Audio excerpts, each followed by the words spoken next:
கொடியின் காதில் கேட்டது கேட்டது அதனால் ஜூலை 7ஆம் நாள் மாலை 7:10 உந்தன் காலங்கள் உறைந்ததென்ன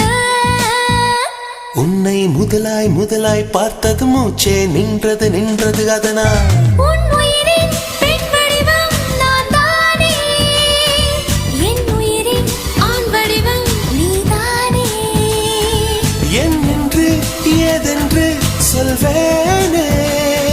சில்லென்ற தீ ஒன்று நீதானே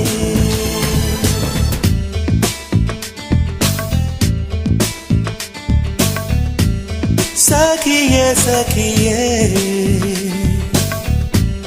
சகித்தாயே